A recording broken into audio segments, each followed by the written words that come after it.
บริหารทั้งบะบนอันชื่อขึ้นมาให้พี่น้องเลยมาตูนลงไปเมื่อวานอยู่เชฟโปนกับเครื่องของขาดนี่ก็ได้เอ้าหาในเด้อวะ1 2 3 4 5 6 7โอเคเด้อบะบนเด้อเอา700,000เนาะอันนี้คือบ่แม่นอันนั้นได้พี่น้องเงินประตูฝากซื้อโดยอันนี้ค่าอิ่มร้อยตัวนี้ค่ากาแฟซะค่ากาแฟฝากชื่ออีกแล้วนี่เด้อซอยกันแล้วพี่น้องเอ้ยได้ใดเนาะเก็บก่อนจ้ะโดยเดี๋ยวสิเอาคืนเนาะได้เอ้ยโอเคซะเนาะขอบใจทั้งบะบนหลายๆเด้อขอบใจหลายๆเนาะเดี๋ยวแกะคนเพิ่นมาก็คักแหละ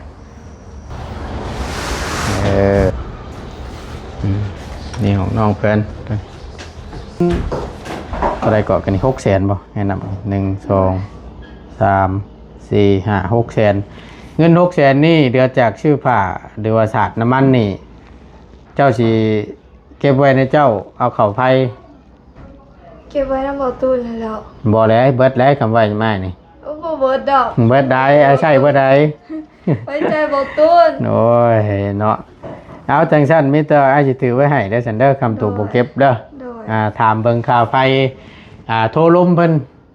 อย่าลืมได้โดยเดี๋ยวสิมาบ่าวโทรลมเบิ่งย้ายไฟเข้ามานี่เพิ่นเอาน้ำเท่าไหร่ถ้าสมมุติว่าละ400,000 500,000แม่นเฮาสิเอางบตัวนี้น่ะจ่ายเพิ่นโดยโอเคเอามิเตอร์ว่าจังซั่นอ้ายสิเก็บไว้ให้เด้อโดยเดี๋ยวสิเก็บ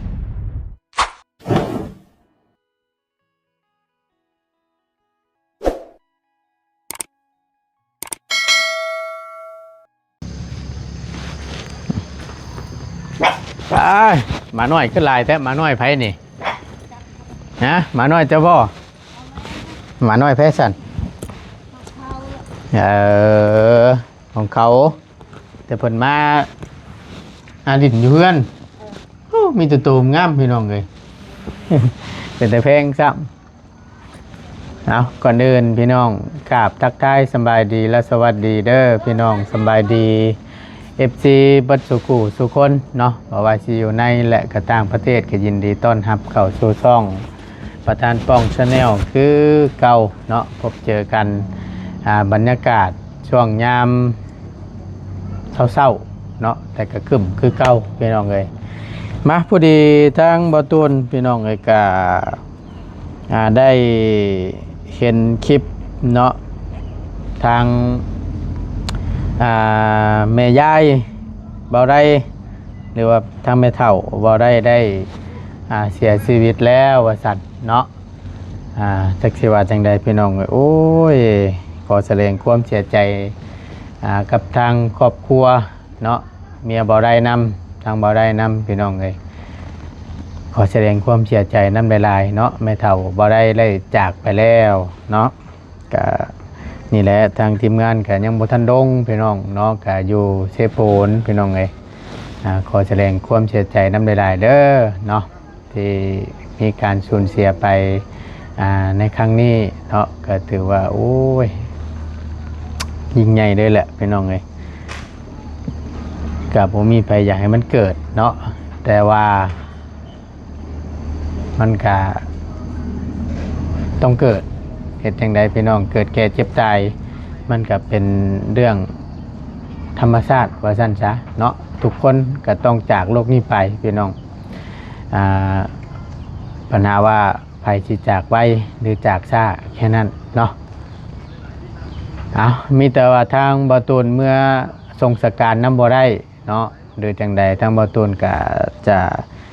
ซอยกินทานน้ำพี่น้องเลยเดี๋ยวจะติดต่อถามทางเบาได้เพิ่นก่อนบ่ฮู้ว่าเพิ่นว่างบ่หรือว่าจังใดพี่น้องเนาะสัญญาณคือจังว่าบ่มีแท้พี่น้องเอ้ยเดี๋ยวบ่ตูนจะถามเบิ่งก่อนว่าเพิ่นทรงสการเมื่อใดพี่น้องเอ้ยเนาะถ้าหากว่าบ่ตูนลงทันก็บ่ตูนก็สิไปทรงสการน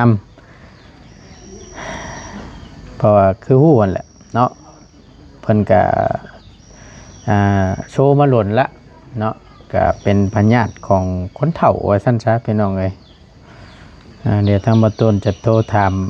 บ่ได้เพิ่นก่อนจักนิดจักหน่อยบ่ฮู้ว่าสิว่างบ่หรือว่าแนวใดพี่น้องเนาะ เนี่ยบ่ตูนจะซอยกินทานน้ำ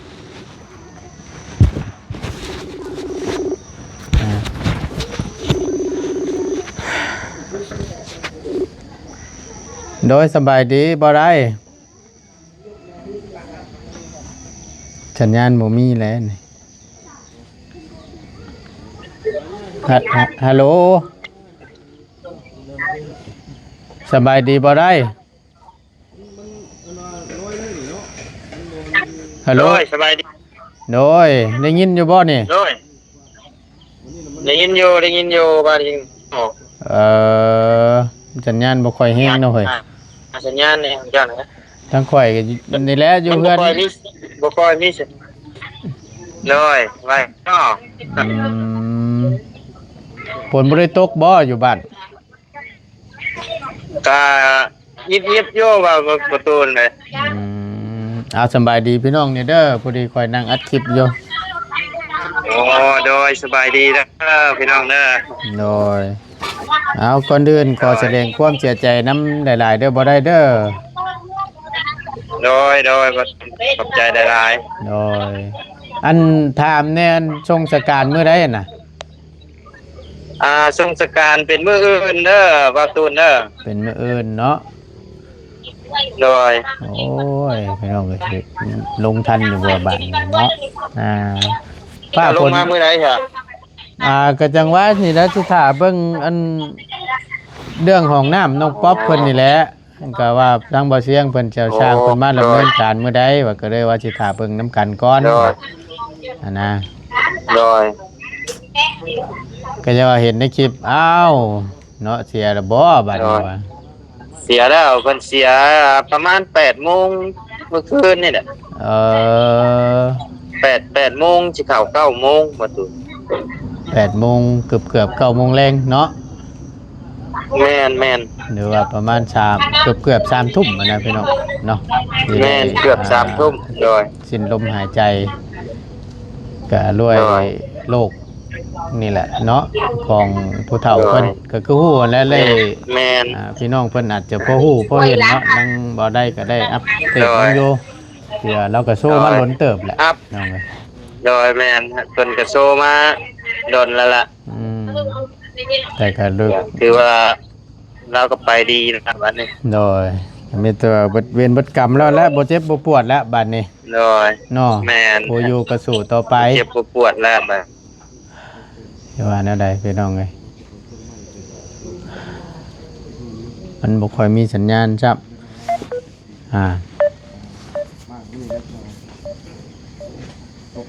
เดี๋ยวจ่อยบาทนี่หายมิดจิ้ม10 บาทนี่พี่น้องเอ้ย ก็บ่ดีเนาะ แม่น สัญญาณบ่ดีประตูน่ะ อ่า เอาไปป้าไว้ อยู่เพื่อนบ่บุญนี่แม่นเอามีแต่ว่าเอาจังซี่เด้อบ่ได้เด้อข่อยลงบ่ได้ก็มีแต่ว่านี่แหละสิกินทานน้ำนี่แหละมีแต่ว่าชง QR มาให้เด้อ โดย สิช่วย ประ สิ ตู ช่วยกินทาน ขอบ น้ำ ใจหลายๆเด้อเนาะ โดย โดย ที่เพิ่นที่โตแล้วพี่น้องให้ได้เนาะ โดย มันก็บ่มีใครอยากให้มันเกิดคือว่าหั่นแหละแต่มันก็ แม่น บ่มีใครอยากให้ มันหลีกเลี่ยงบ่ได้เนาะ มันหลีกเลี่ยงบ่ได้มันของธรรมชาติเฮ็ดได้ซั่น โดยแม่น หลีกเลี่ยงบ่ได้พี่น้อง สู่ไปแล้วเฮากันสักมื้อหนึงก็สิไปคือเพิ่นนั่นแหละ แม่น เฮ็ด เฮา ได้ กัน ได จักมื้อเฮาก็ตามเพิ่นไปคือกันนั่นแหละเฮากัน เบิดบุญเฮามื้อใดก็แม่นมื้อนั้นแหละ โดย ให้พี่น้องเอ้ยเนาะความเจ็บความตาย โดย ของธรรมชาติเนาะแขนคอตูวาดย่าง โดย ว่าซั่นซะตื่นมาเห็นหน้ากัน แม่น ก็ต้องวาดย่าง โดย อืม แล้วมีแต่ว่าข่อยก็สิได้อันนั่นก็สิได้เอิ้นบอกทั้งแม่เฒ่าเพิ่นเนาะ โดย โดย นี่แต่ว่าฝากนำนี่ละผ่านทั้ง โดย อากาศนี่แหละพี่น้องเอ้ยเนาะ โดย โดย บ่ได้เมื่อก็เชื่อว่านี่ โดย มีแต่บ่แล้วบ่แล้วส่งคิวไม่ค่อยนี่เด้อ โดยประตู โดยเอาจังใดก็สู้ๆและผู้อยู่เนาะ โดย ขอแสดงความเสียใจ ขอบใจหลาย อีกครั้งหนึงเนาะ โดย โอเค เอามีแต่ชงเงินเกี่ยวไม่ข่อยเด้อซั่นเด้อ โดยประตูน โดยโอเค โดยใจได้เด้อประตูนเด้อ โดยบ่เป็นหยังช่วยกันนี่แหละ โดย เดี๋ยวถ่ายแล้วส่ง QR มาให้ก่อนพี่น้องเลยบ่ว่าทางไปทางใดเนาะพี่น้องไปกับบ่ฮู้คือว่าหั่นแหละมาในประตูจะอันนี้ก่อนจังหน่อยหนึง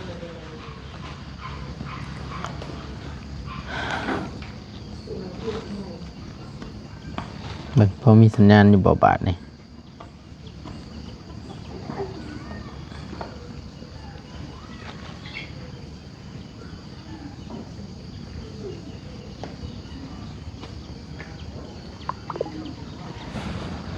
เข้า QR ได้บ่สัญญาณก็จังเป็นคอยแท้พี่น้องโอเคลองมันก่อน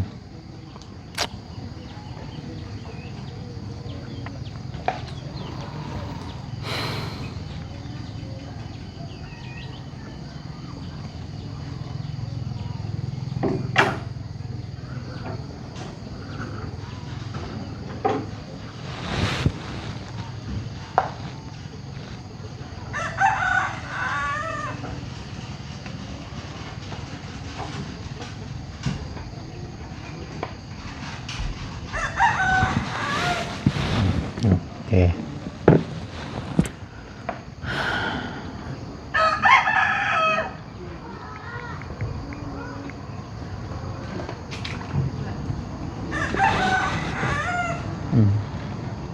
เอาก็ซอยซ้ำที่เฮามีพี่น้องเอ้ยเนาะบ่ตูนจะซอยกินทานนำทางแม่เฒ่าบ่ได้เพิ่นพี่น้องเอ้ย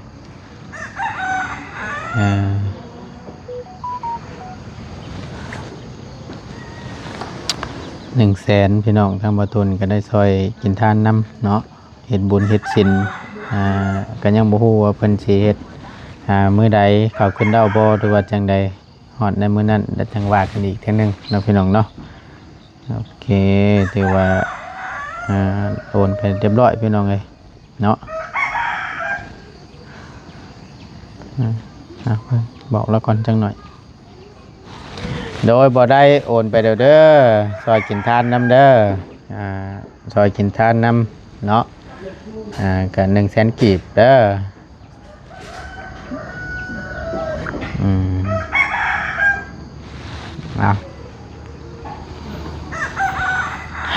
นี่แหละพี่น้องไงเนาะ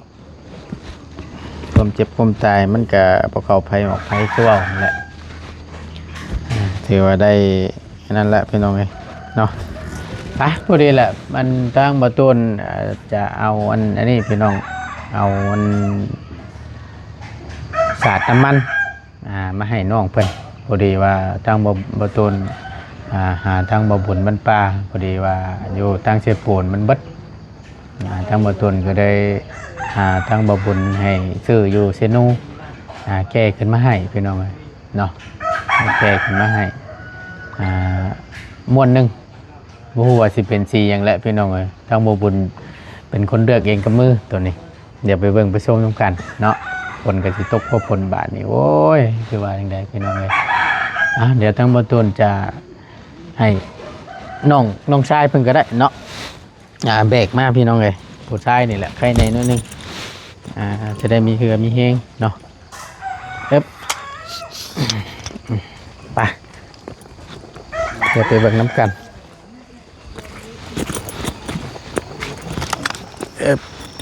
ฝนก็ตกพอฝนโอ้ยเนาะเฮ็ดอย่างเด้นั่นขุดลงต่อน้ำขุดลองน้ำบ่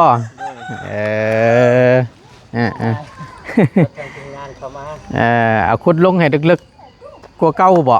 หรือว่าแนวใดให้มันลึกกว่าเก่าเนาะอยู่เทิงบัดมันยันน้ำเฉาะเลยเด้ทีแรกก็ท่วมลึกอยู่เด้นี่เนาะแต่น้ำมันเฉาะบาดนี่ได้เห็นท่อดีแล้วเอาลงลึกๆพุ่นแหละเวลารถล่างมาตั้งแต่กี่มาบัดยันเหยียบแตกเนาะแม่นละ เอามีแต่ว่าทางอ้ายขอแห้งเนี่ยล่ะไปรถพุ่นได้ปะจังหน่อยปะขอแห้งเนี่ยจังหน่อยครับไปยากมายากแท้ๆพี่น้องเลยเพราะว่ามันมาบ่ได้พี่น้องก็คือเห็นนี่แหละพวกนี้เนาะอึ๊บ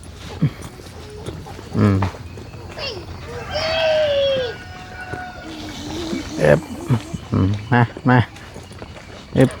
โอ้ดิ่งกี่ต้มกักแทบบาทนี่ส่งกับบ่ใส่โอกาจี้ใช่แล้วส่งบ่ใส่เนี่ยนี่จ้ะเบิ่งน้ำกันพี่น้องเลย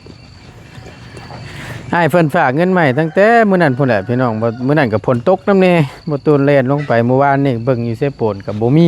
เนาะเบิดของขาดสินค้าเพิ่นขาดแล้วก็เลยหาทางบ่บุญขึ้นมาเมื่อวานเนาะเอาไปเนาะโทรมาบ้านนี่พี่น้องเอ้ยอัดคลิปแป๊บนึงเด้อโอเคเอาเบิ่งด้วยน้องอันอยู่ในท้ายมันน่ะเปิดเบิ่งดูปึ๊บนี่แหละนี่วะแมนเบรกเลยได้อยู่แล้วหนักอยู่บ่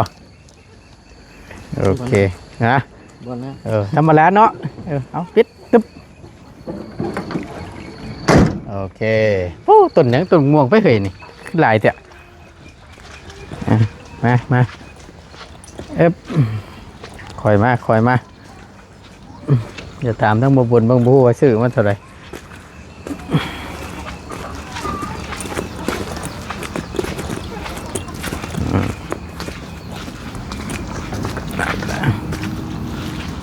ประมาณก้อหนึ่งเพราะว่า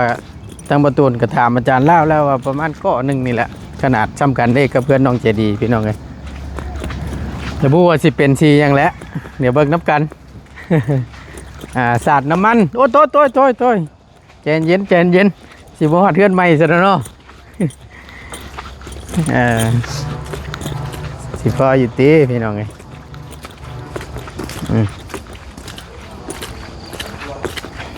ครับโอเคจะว่าพ่อบ่จะว่าฮะก่อใหญ่อยู่ไหนเอาเรื่องอยู่ไหนเนาะจักหน่อยพี่น้องเดี๋ยวยกขึ้นไปทั้งเฮือนเดี๋ยวจังว่ากันอีกทีนึงเนาะเตรียมบริการโจ้ลงชมรถชื่อก็ต้องได้ชื่อแมนพอดีแล้วทั้งบ่บุญมากับนี่แหละบ่ตูนหาทั้งบ่บุญเพิ่นซื้อขึ้นมาให้แต่เซโนพุ่นแหละบ่เบยมันคือยังสาดน้ำมันแมนสาดแบบไรบ่ตูนเอาปูเพื่อนนั่นเองสีนี่บ่บุญดูว่าบ่บุญเด้อกับมือเด้อนี่น่ะเราขึ้นมาเมื่อวานนี่หาเรามันเป็นคืออันลองกินดีบ่จักบ่ฮู้คือกันได้กะอันเดียวกันบ่เพราะว่าสีอันเพิ่นให้เบิ่งเด้นี่น่ะเดี๋ยวจังไปแกะเด้อมาเดี๋ยวจ่ายเงินบ่บุญก่อนจ่ายได้บ่มีได้นี่จ่ายได้เห็นบ่ว่าคือว่าฝนตกอยู่ตกแต่ฝนเนาะขนาดน้ำได้ยังไหลไฟฟ้าเองบ่มาเอาล่ะแป๊บนึงเด้อตัวได้บ่บุญ700,000เนาะเดี๋ยวทางบ่ตูนแต่อันนั้นพอดีหาทั้งบ่บุญนั้นชื่อขึ้นมาให้พี่น้องเอ้ยบ่ตูนลงไปเมื่อวานอยู่เชฟปูนกับเครื่องของขาดนี่ก็ได้หานี่เด้อว่ะ1 2 3 4 5 6 7ได้บ่บุญเด้อเอา700,000เนาะอันนี้คือบ่แม่นนั่นได้พี่น้องเงินบ่ตูนฝากซื้อโดยอันนี้ค่าอิ่มร้อยตัวนี้ค่ากาแฟซะค่ากาแฟฝากชื่ออีกแล้วนี่เด้อซอยกันแล้วพี่น้องเอ้ยได้ไดเนาะเก็บก่อนจ้ะโดยสิเอาคืนเนาะได้เด้โอเคซะเนาะขอบใจทั้งบ่บุญหลายๆเด้อขอบใจหลายๆเนาะเด้อทางนั้นเด้อโดยมาเดี๋ยวจังว่ากันเนาะเจ้าว่าพ่อบ่บุญพอเด้อเนาะเพราะว่ามันขนาดมันถามอาจารย์เล่าว่าซ้ำกันได้ขนาดมันน่ะเพื่อนน้องเจดีอันนี้อาจารย์เล่าก็ว่าชื่อม่วนนึงว่าซั่นตามจำถูได้มันก็น่าจะซ้ำกันนั่นแหละขนาดเพื่อนซ้ำกันเด้ขนาดซ้ำกันอาจารย์เล่าชื่อมากกับม่วนนึงเราก็ได้มันก็คือสิบ่ขี้โกงเฮาติจังว่าแล้วนี่ ก็จังว่านี่แหละ นักกาแฟขึ้นไปเบิ่งเอา À, เด้อพอบุญออก ไปโอเคบ่บุญโอเค ไปส่งลุงก่อน แม่นบ่เต็มท้ายรถน่ะ เนาะ พัน กบนังเผามันก็แม่นได้อัน ก็เห็นก็จนตื่นโอ้ยย่างเฮ็ดดังเฮ็ดสิได้ไปเห็นอยู่ในช่องพิษอีกได้ดินี่มันตายแล้วบ่ โอ้สิเหลือบ่กบบ่ตายโอ้ยว่าสำหรับเด้อกบบ่ตายเอาก่อนช่องพิษพันหน้ามาเฮ็ดนั่งอยู่ได้ป๊อบโอ้ยเปิด ถ่ายรถบ่ บ่ได้ถ่ายแล้วอยู่ในตู้เย็นอยู่เฮือนผู้เปิด เปิดออกมาตกใจมากเลยไปจ้างดิกบไปยังมาอยู่ตู้เย็นอันนี้วะ โอเคเอาที่ตัวแบกขึ้นนั่นแหละอย่าแต่งว่ากัน เอาตัวตัดก่อน แม่นโอเคบ่บุญโอเคขอบใจละลายโดย ติดตามมึงทั้งน้ำทั้งมือใด อันนี้น้องเพิ่นเอาขึ้นก่อนพี่น้องไง ไปได้เจอกันจะออกมาได้ ฮึบ ก็ได้มาฮอดเลย ฮอดจอดเทิงเลยกับปูแล้วแหละเฮ็ดแล้วแหละไผอยู่เทิงนั่นน่ะนั่นแหละช่วยกันเอากรรไกรมาเอามีดมามีแล้วบ่โอเคจัดแจงเองเอาเลยตัวนี้เด้อสิได้งามกับอยู่น้ำเจ้าแล้วบัดนี่ ว่าเฮาเฮ็ดอะไรบ่ตัว เอากะวัดขนาดมันแหละเนาะเส้น เส้นก้อนมันจง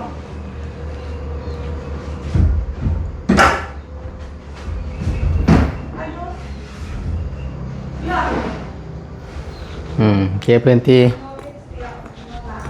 เอาสิเริ่มปูแต่ห้องเจ้านี่บ่หรือว่าได้ใดเนี่ย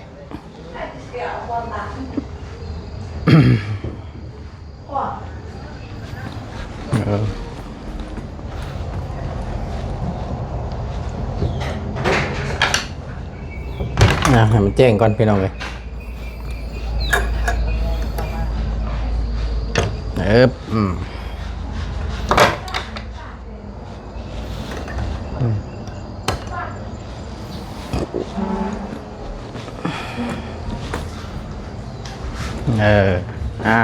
ใส่กันเบิ่ง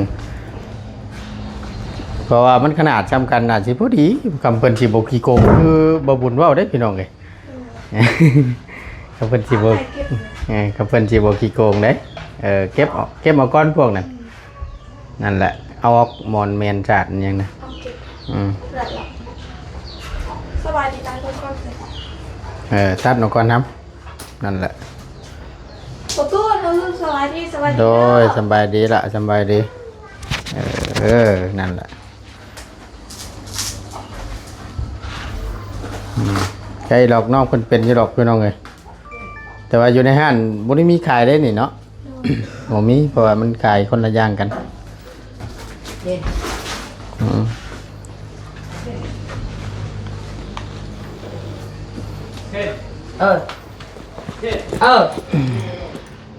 น้องเมียน้องใครเก็บกันไหน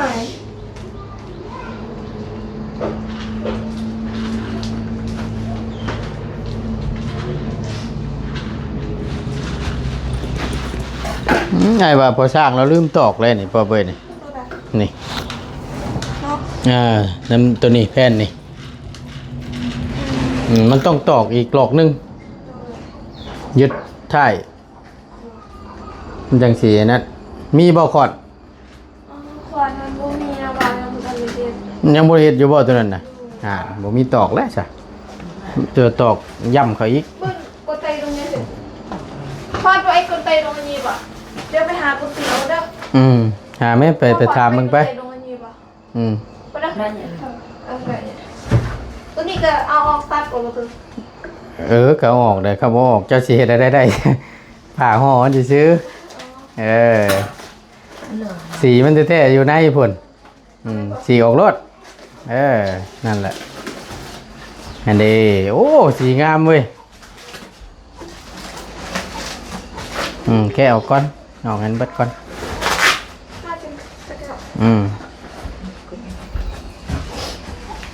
เพื่อเดินสีลายยังปอบสีไหมบ่งามได้สีนี่ก็ได้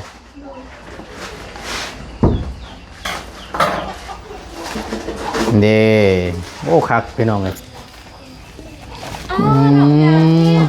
เนี่ย เข้ากันเลยคักละเอาออกก่อน ของพูของยายก่อน ฮะแล้วแต่ไล่เบิดสิปูห้องน้อยหรือห้องใหญ่ไล่เบิดเอ็ดเลยสิเอาเลย ใช้กรรไกรไปตัดดูใส่นี่เด้มาปูห้องนี้ก่อนเปิดประตูก่อนให้มันแจ้งละ ให้มันหุ่งในไพ่กับหลอดเดียวมันกับบุหุ่งเปิดพุ่นตัวนั้น เดี๋ยวสิเอาออกเป็นก่อน เดี๋ยวจะค่อยเอาออก ได้จิบประมาณไหน โยกเข้าไปในก็ได้มาไว้ในก่อนก็ได้ดาวจังค่อยนะ ออกเป็นประตูเลย มันสิบ่ทันทางบ่โอเคเก็บออกให้เบิดพวกนี้เห็นหุ่งกันจักหน่อย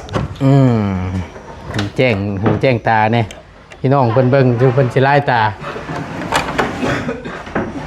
ไว้ก่อนน่ะ ได้ประมาณครับ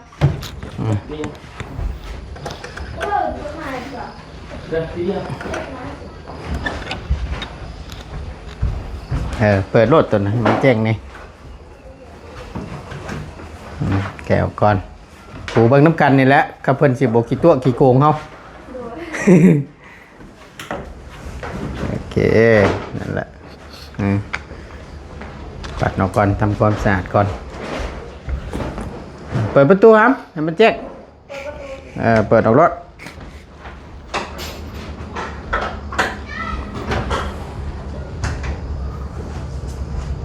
ประตูจะตั้งกล้องมุมใกล้ๆพี่แหละพี่น้องเลยเดี๋ยวสิซอยจับน้ำเพิ่นจังนิดจักหน่อย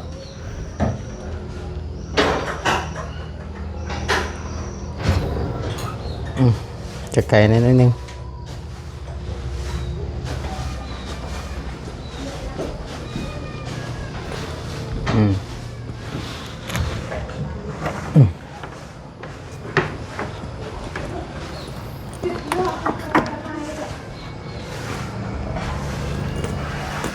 โอเคเปิดทุกครั้งเด้ออย่าลืมเด้อเกาะไว้เด้อมันยังยันคือว่าวนั่นแหละมันจีลมพัดไม่พาจะเต็กโอเค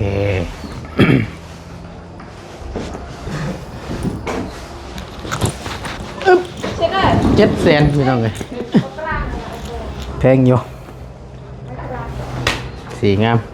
เอาโบตูนจับเลยป่ะ โอเคไว้ก่อนละเอาไว้ก่อนเดี๋ยวปูนี่ก่อน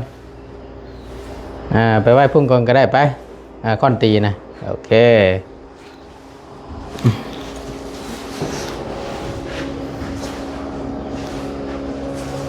ปัดไปก่อนนักอยู่ได้น้องเลยเอาปัดก่อนให้มันแล้วก่อน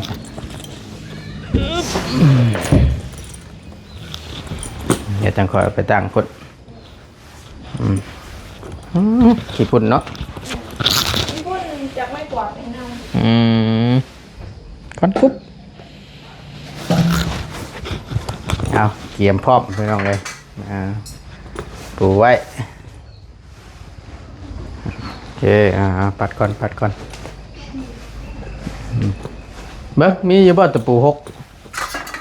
ที่เพิ่นตอกเนาะเบิ่งตอกกันไม่แล้วกันจ้ะแม่นบ่นี่6หรือ8นี่โอเคคือสิแม่นหลอกเดียวแหละไอ้บ่พอเราลืมเลยนี่นะเห็นมันงึ้งนะพี่น้องเอ้ยมันบ่ตัวจะตอกให้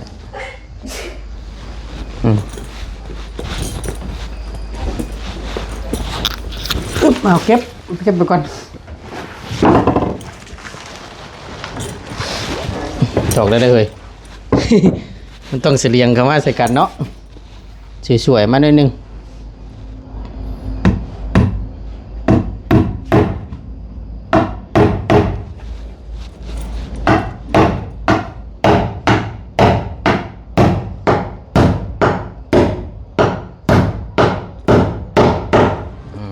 เนี่ยนะได้บัตรโอเคเอ้าค้อนไผ่นี่เบิดแล้วบัดเพราะว่ามันอยู่มุมนี้พอดีน้ำมูก็ตอกแล้วเด้เบิดละบัดโอ โอเคมันยับก็ตัวนี้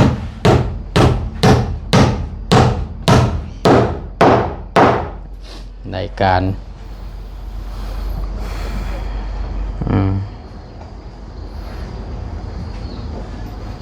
โอเคไปบ้านนี้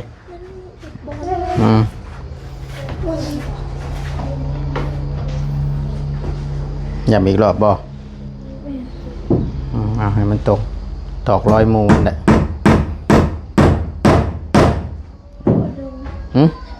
ก็ได้ยินเสียง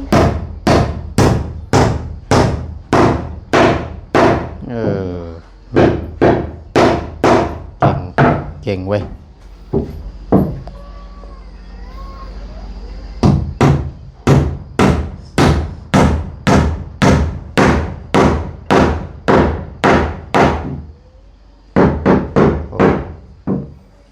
พอแล้วตอกได้เนอะ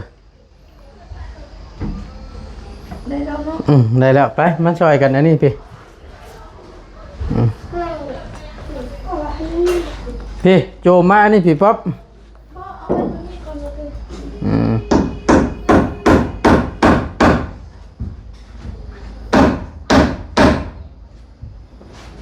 เอาโอเคนั่นแหละมาบ้านนี้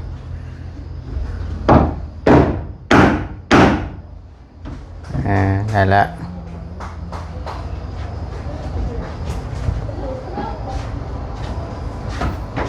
โจมมาพี่ก่อนนะโจมมาว่างพี่ก็ได้โจมมาพี่ก่อนนั่นแหละ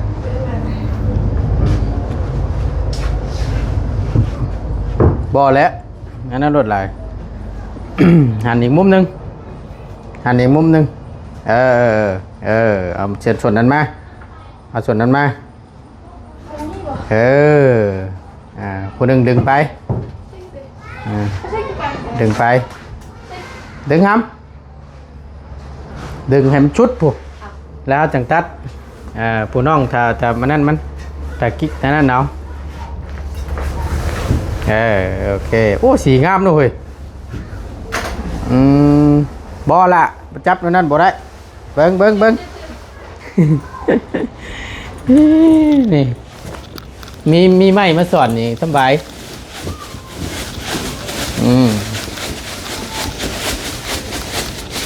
ไป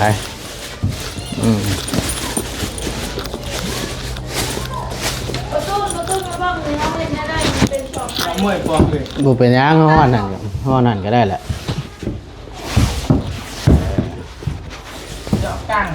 สูดเข้าไปให้มันชุดผ่าทั้งนั้นให้มันจำเลยนั่นแหละออกครับออกก้อนจันน่ะอย่านั้น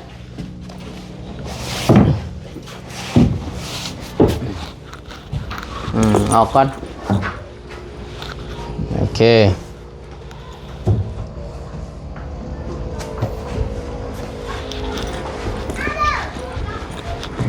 ไป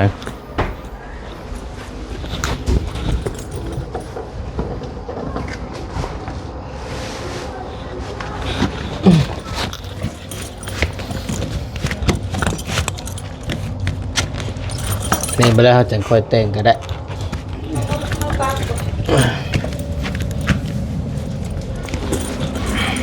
แบบวัดให้มันเดี๋ยวมันจะตัดมันเอาวัดให้มันหอดก่อนเดียบแล้วบ่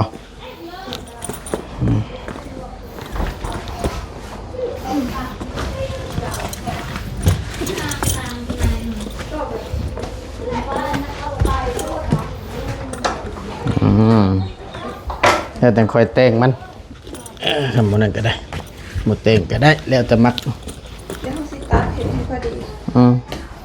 นี่นะครับปูให้มันหอดถึงที่ว่าเรียบแล้วป่ะเอาตัดบัดนี่จับคนละส่วนครับเจ้าจับนี่เดี๋ยวให้เจ้าปาดก็ได้ยกขึ้นก็เดี๋ยวตัวนี้เห็นนั่นก็ได้แทกเอา สูดเข้าไปตัวในนะ ประมาณนี้เนาะ กะมันฮอดพาหั่นแหล้วเฮ็ดเป็นบ่บ่เป็นซะเบิ่งสิบอกเบิ่งออกก่อนจังหน่อย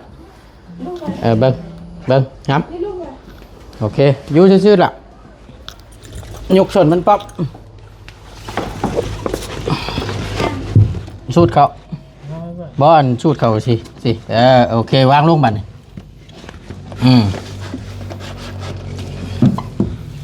เบิ่งโอเคเบิ่ง พอแล้ว เราจะได้รู้ว่ามันเพียงจังใดสูดเอาก่อนโอเค เอาจะตัดประมาณได้สิตัดประมาณนี้เนาะ บ่แล้วพี่มันเพียงเลยนี่เบอร์อะไรนี่ฮะไปชุดเลยอ้าวแล้วตัวนี้เขามาตกแต่งบ่ นะโอ้ยบ่แต่งก็ได้หรอกวางลงตะกีดเนี่ยมันตรงรถน้องเลย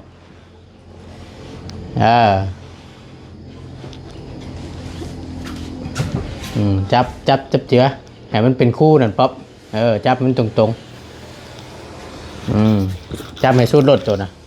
นั่นแหละให้น้องตัวกีดไปบัด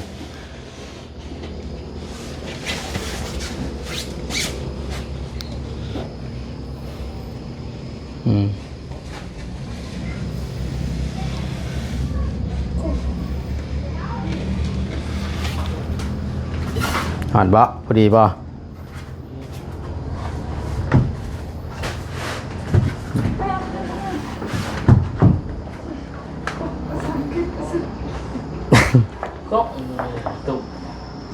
โอเค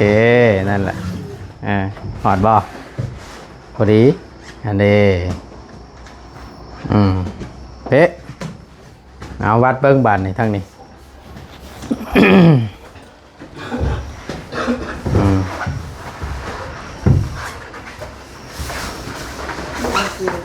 โอ้งามเลยสีนี่เนาะเพื่อเดินสีลายยังไงนี่ลายไหมบ่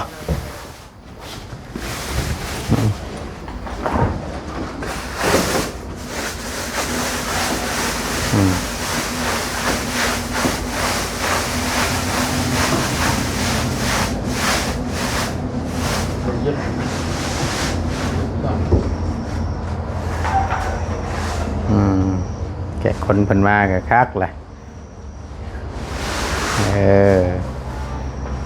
เพื่อนน้องจะดีกับประมาณนี้แหละพี่น้อง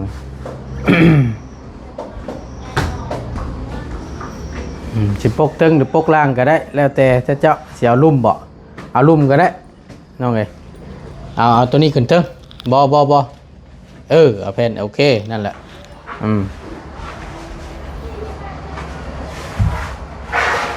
โอเคนั่นแหละถูกต้องนั่นแหละรีดเนี่ยมันเพียงกันบัดนี่แล้วจังค่อยตัด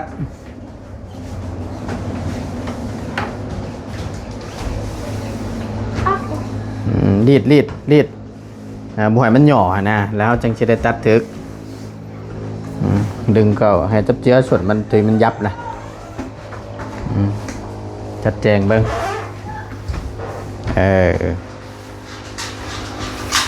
นั่นแหละรีดลงคูนะเอาไล่ส่วนมันหมวยมันยับให้มันเกี้ยงก็โอเคแล้วดึงไปสูดไปไล่ไปโลดนะมุมตัวเจ้านะป๊อปสูดไปโลดให้มันสุดมุมมันโอเค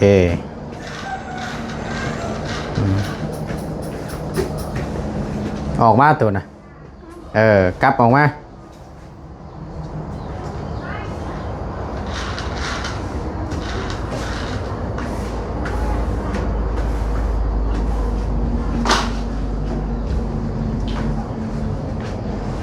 ดีดเข้าโอเคให้มันเพียงกันเราจึงได้ตัดตึก คำมันก็ดึงออกมาอีกก็ได้ยันว่ามันดึงออกมาดึง ดึงออกมาอยู่ ดึงส่วนน่ะไปพุ่น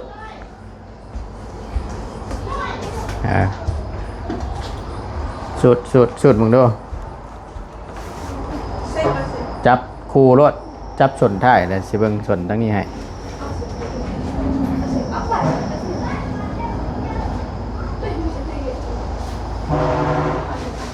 พอโอเคพอละพอดีก็พาพอดีโอเค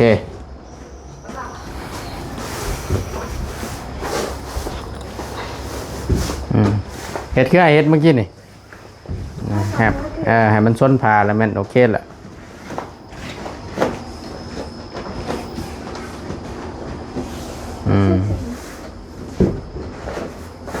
โอเคเอาแปลงให้มันตรง ไปลงเลย นั่นแหละไปปูห้องเจ้าบานนี่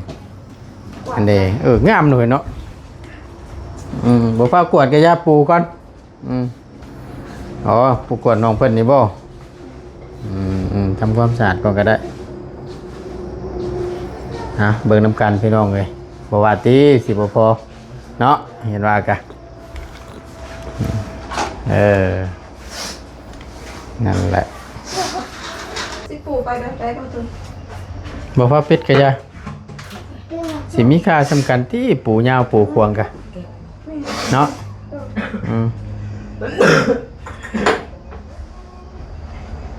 ยาวสิก็ได้ ยาวจังสิบ่ ยาวสิก็ได้คำโบสันกะเดี๋ยวมันสิมาอันนี้บ่ติดกับตัวนี้บ่ ไม่ดีแล้ว พอดีเนาะ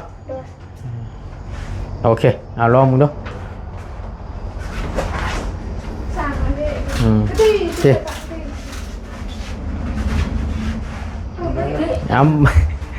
มุมอะไรก็ได้วัดโอเค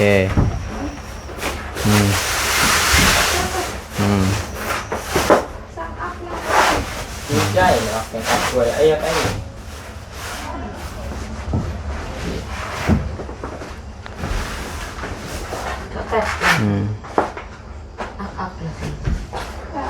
อัพที่ต่อเนาะอัพมันดูเยอะ โอเคนั่นแหละนั่นแหละโอเคมันหลุดไป เป็นหยังมาได้แต่งเอาคำอยากแต่งได้แล้วนั่นก็ได้ออกมาอ้ำเจ้าน่ะ เลือกนี่ เดี๋ยวปูของน้องมันก่อนพี่น้องแป๊บนึงมาตวนจะจบคลิปก่อนเนาะโอเคถือว่าแล้วเรียบร้อยของน้องเพิ่นเนาะมาของนี่บานและโอ้สวยงามพี่น้องเลยโอเคเฮ็ดคือเก่าเฮามาตวนถ้าเบิ่งว่ามันสิพ่อบ่หั่นนะอาจสิพ่ออยู่ที่ดีบ่ดีเดือใช่มั้ยจังดูดีเกิน นะ เรือ คือชาทุคำมันเดือนะอายันโบพ่อนั่นแหละคำมันเดือก็ดีแล้วเรือเลิกไป เรือพอดี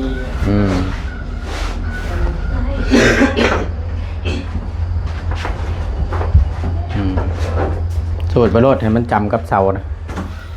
โอ้เป็นยังเป็นงาน บรดแต่งเอาเนาะโอเคเด็กคือเก่าจังสบายตัดจังง่าย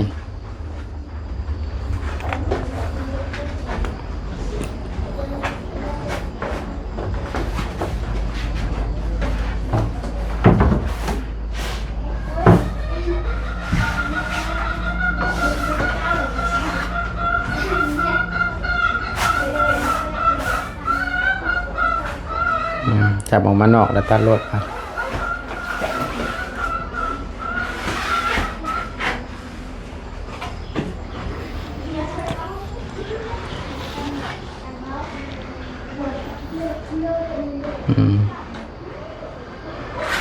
นั่นแหละมันตรงๆกันไกล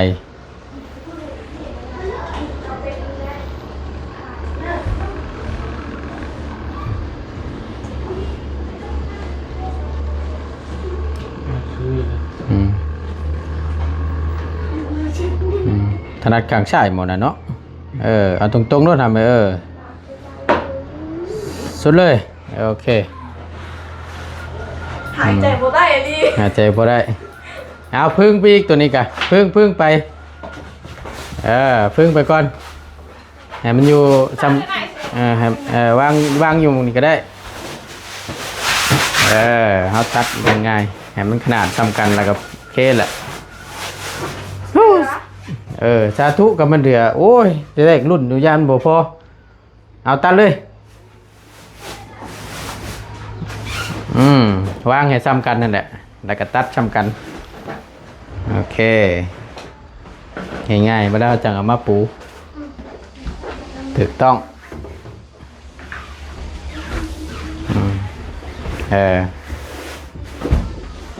ชดคือน้ำชดให้มันซ้ำกันชดมันน่ะชดคือโอเคโอเคน้ำซ้ำกันแนวตัดแผ่นเดียวกันโดดมันง่าย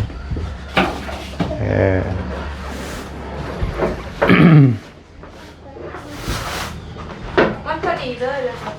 ฮะแต่ว่ามันพอดีเลยโอเคตัดจำกันนั่นแหละยกขึ้นมาบัดถูกต้อง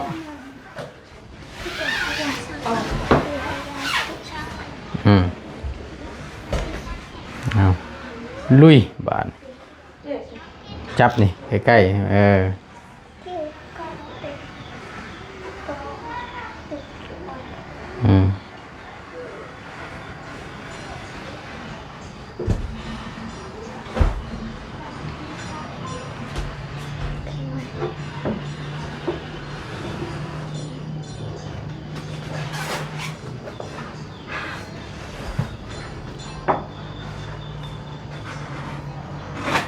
โอเค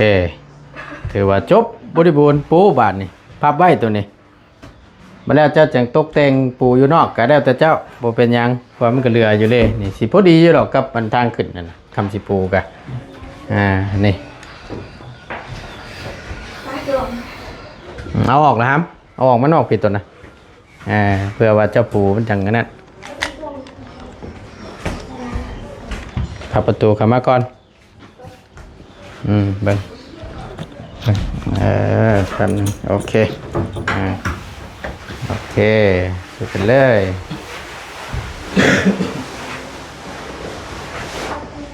ถูกต้อง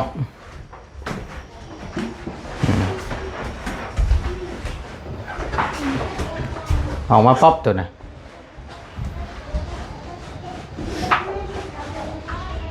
โอเคนั่นแหละไล่ลิร่มบาทโอเค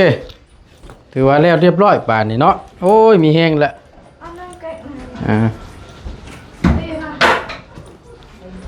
ก็ได้ถึงดึงสดไปเน่โอ้ยงามคักปันยังบาทนี่แน่ตัวนี้อีกย่างกับยุกตีนน้ำแล้วยุกเท้าน้ำแล้วเคยโบเตะเอาแล้วบ่บ่แล้วเจ้าจังเฮ็ดเด้อนี่เด้อโอเคเบิ่งแต่ละห้องพี่น้องเอ้ย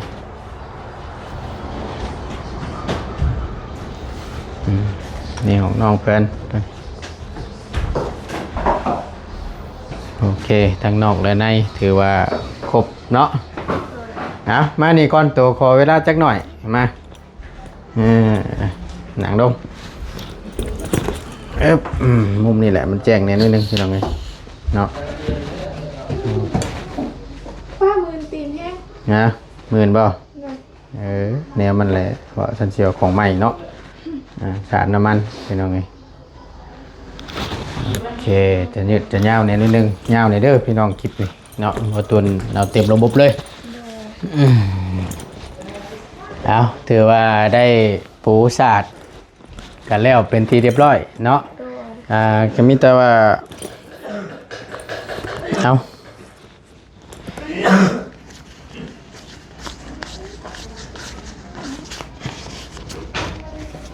1 2 3 4 5 6พอดีให้เพิ่นฝากเงินมาให้ 2,000 บาทได้อยู่1,300,000 กีบพี่น้องเนาะ เดือจากหักค่าธรรมเนียมเนาะยังเดืออยู่1 2 3 4 5 6เดือจากซื้อผ้าผ้าน้ำมันนี่แหละเท่าไรค่าไฟเจ้าได้ถามแล้ว เขาลืม น่ะบ่ได้ใส่ใจ เขาลืมมาลี ใส่ใจในแม่ติดต่อเบิ่งแหละ เขาถ่ายคลิปไปแล้วก็วันนี้เขาลืมไปเลย ถามเบิ่ง โดย มันเท่าไรล่ะก็ให้เพิ่นเลินชายพงชายไผ่เพิ่นย้ายเข้ามาไว้ให้รถมันจังสะดวกสบายเวลาแขกคนเพิ่นขึ้นมานะครับขับมาก็มีพื้นมีไฟใต้แต่มันง่ายเงินเท่าไรก็กันนี่600,000บ่แนะนำ1 2 3 4 5 600,000เงิน600,000นี่เดือจากชื่อผ้าหรือว่าสาดน้ำมันนี่เจ้าสิเก็บไว้ในเจ้าเอาเข้าไผ เก็บไว้ในบ่อตู้เลยแล้ว บ่แล้วเบิดแล้วคำว่าจังไม้นี่ โอ้โหเบิร์ดดอก เบิดได้ใช่เบิดได้ ไว้ใจบ่อตู้ โอ้ยเนาะเอาจังซั่นมิเตอร์อ้ายสิถือไว้ให้เด้อซันเด้อคำตัวบ่เก็บเด้อ โดย ถามเบิ่งค่าไฟโทรลมเพิ่นอย่าลืมได้ โดยเดี๋ยวสิบ โทร ห้าบาท โทรลมเบิ่งย้ายไฟเข้ามานี่เพิ่นเอาน้ำเท่าไหร่ โดย ถ้าสมมุติว่าละ400,000 500,000แม่นเฮาสิเอางบตัวนี้น่ะจ่ายเพิ่น โดย โอเคเอามิเตอร์ว่าจังซั่นแล้วอ้ายสิเก็บไว้ให้เด้อ โดย เดี๋ยวสิเก็บไว้ให้น้องเพิ่นให้น้องเพิ่นมอบให้น้องเพิ่นก็บ่ถือพี่น้องเอ้ย โดย ใส่ตัวนี้ก็เป็นประโยชน์เนาะมิตรว่าขอบบุญขอบคุณทางอ้ายใหญ่ใจดีเพิ่นได้อ้ายเอกเด้ออยู่ทางฝั่งไทยล่ะเพิ่นได้ฝากมาให้รอบนี้ซื้อสารน้ำมันเด้อ โดยทั้งอ้ายเพิ่นก็เคยฝากไว้ก่อนหน้านี้ แม่นอ้ายเพิ่นก็ซอยประจำมาเนาะเอาให้พรอ้ายเพิ่นแน่ล่ะ ขอขอบคุญขอบคุณทางไอเอกเด้อขอให้ไปไสมาไสเดินทางปลอดภัยขอให้ร่ำรวยจับยังเหตุยังก็ขอเป็นเงินเป็นทองขอให้สุขภาพแข็งแรงขอให้การงานเจริญรุ่งเรืองก้าวหน้าต่อไปขอพระเจ้าอวยพรเด้อ สาธุเนาะเอาทั้งบ่ตูนก็แนะนำตั้งหน้าเป็นสะพานบุญให้กับทั้งอ้ายเพิ่นเนาะในครั้งนี้พี่น้องเอ้ยก็บ่มีหยังตอบผลแทนคุณก็มีแต่คำอวยพรอวยไสที่จะทวงถึงหาทางอ้ายและครอบครัวของอ้ายเพิ่นเนาะขอให้อยู่ดีมีแรงเนาะความเจ็บอย่าสุได้ความไข้อย่าสุมีปรารถนาสิ่งใดขอให้สมคำมุ่งมั่นลังปรารถนาได้เด้อเพราะว่าเสร็จธุรกิจการงานใดๆณตอนนี้ก็ขอให้เจริญรุ่งเรืองในหน้าที่การงานตลอดปีและตลอดไปขอให้อยู่ดีมีแรงโชคหมานร่ำรวยได้เด้อเนาะสาธุเอาทางบ่ตูนจะได้ขอจบคลิปก่อนบาดนี่ไปเวียกต่อก่อนเนาะอย่างใดก็ขอบคุณขอบคุณ FC เบิดสุขุสุคนคอยเป็นกำลังแห่งใจและซัพพอร์ตทั้งบ่ตูนโดยตลอดมาบ่ปะบ่ถิ่มอยู่ดีมีแรงพี่น้องสำหรับคลิปนี้บ่ตูนและน้องป๊อปลำลาแล้วเนาะสำบายดีเด้อสำบายดีเนาะมีแต่ว่าส่วนที่เหลือก็แม่นเจ้าจัดแจงเบิ่งบาดนี้เด้อคำเจ้าจะปูทางออกก็ได้บ่ยากดอกมันยังเดืออยู่ที่แรกรุ่นอยู่โอ้ยตายแล้วพอบทย่อบาดนี้ว่ะพ่อผู้ดีพี่น้องเอ้ยเนาะดีละงามอยู่บ่